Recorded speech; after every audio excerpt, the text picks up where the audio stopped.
ఖమ్మంలో rowdy gang హల్చల్ చేసింది. మధురానగర్లో ఇంటి నుంచి దంపతులను బలవంతంగా రౌడీ గ్యాంగ్ ఖాళీ చేయించింది. ఓ పోలీస్ అధికారి దగ్గర వ్యాపార నిమిత్తం దంపతులు 1,30,00,000 అప్పు తీసుకున్నారు. డబ్బులు తిరిగి ఇవ్వకపోవడంతో బలవంతంగా ఇంటిని అధికారి రిజిస్ట్రేషన్ చేయించుకున్నారు. ఇంటిని ఖాళీ చేయాలని రౌడీ గ్యాంగ్ బీరంగం సృష్టించింది. రౌడీ గ్యాంగ్ నుంచి దంపతులు తప్పించుకుని పోలీసులకు ఫిర్యాదు చేశారు. దృశ్యాలు సీసీ కెమెరాలో రికార్డ్ అయ్యాయి.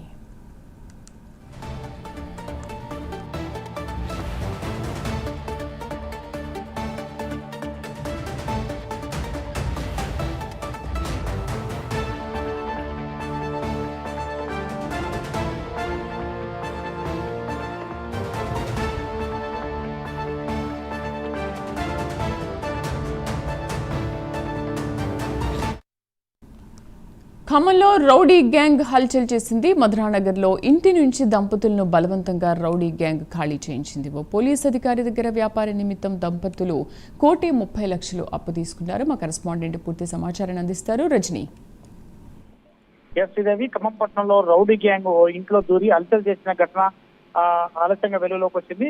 ఈ రోజు ఉదయం సమయంలో ఖమ్మం పట్టణానికి సంబంధించిన మధురానగర్ లో నివాసం ఉంటున్న నర్వనేని నరేష్, నైమిష దంపతులు ఉన్నారు. వారు ఇటీవల కాలంలో ఏడాది క్రితం హైదరాబాద్ పట్టణంలో పోలీస్ డిపార్ట్మెంట్ లో ఏఎస్ఐగా విధులు నిర్వహిస్తున్న రాజ్యనాయక్ అనే వ్యక్తి దగ్గర 1,30,00,000 వ్యాపార నిమిత్తం అప్పుగా తీసుకున్నారు. వారంతా 1,30,00,000 తీసుకున్న తర్వాత నరేష్ దంపతులు కోళ్ల వ్యాపారం, ఫామ్ వ్యాపారం చేశారు. ఫామ్ వ్యాపారంలో ఇటీవల కాలంలో పూర్తిగా కోళ్లకు బర్డ్ ఫ్లూ వ్యాధి రావడంతో పూర్తిగా నష్టపోయామని చెప్పారు. నష్టపోయిన తర్వాత వారంతా రాజ్యనాయక్ ఎవరైతే ఉన్నారో అతను బాగా ఈ నైమిష దంపతులపై కూడా, నరేష్ దంపతులపై బాగా ఒత్తిడి గురి చేశారు. ఒత్తిడి గురి చేయడంతో వాళ్ళంతా ఒత్తిడిలో కూడా తన పేరు మీద ఉన్న 4 అంతస్తుల ఈ మధురానగర్ లో ఉన్న భవనానికి కాస్త అతనిపై తనఖా రిజిస్ట్రేషన్ చేస్తే తనఖా రిజిస్ట్రేషన్ చేయించుకున్న సందర్భంలో కూడా సేల్ అగ్రిమెంట్ కూడా చేయించుకున్నారని కూడా చెప్తున్న పరిస్థితి. దీంట్లో కొంత గందరగోళ పరిస్థితులు ఉన్నప్పటికీ మాత్రం ఈ రోజు రాజ్యానాయక్ సంబంధించిన బంధువులతో పాటు అతన్ని కొంతమంది ఒక ఖమ్మంపట్నంలో పార్టీకి సంబంధించిన నేతలు,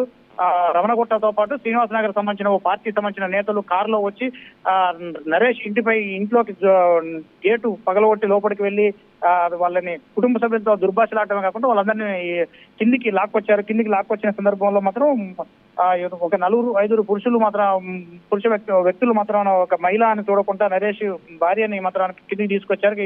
ఈ సందర్భంలో కొంత స్వల్పంగా గాయాలయ్యటం కాకుండా ఇల్లు తక్షణమే కుటుంబ సభ్యులు మాత్రం వాళ్ళపై ఒత్తిడి చేయడం కాకుండా వాళ్ళకి దుర్భశలాడి వాళ్ళపై దాడి కూడా పాల్పడినట్టు కూడా నరేష్ దంపతులు కూడా పోలీసులకు చెప్తున్న పరిస్థితిలో దాడి చేసిన సంఘటన మొత్తాన్ని కూడా ఈ నరేష్ ఇంట్లో సీసీ కెమెరాలు ఉండటం, సీసీ కెమెరాలో పూర్తిగా కూడా ఈ దృశ్యాలను కూడా రికార్డు కావడంతో అక్కడి నుంచి పలాయనం కూడా చిత్తగించిన పరిస్థితి కనపడుతుంది. Right Rajani, thank you.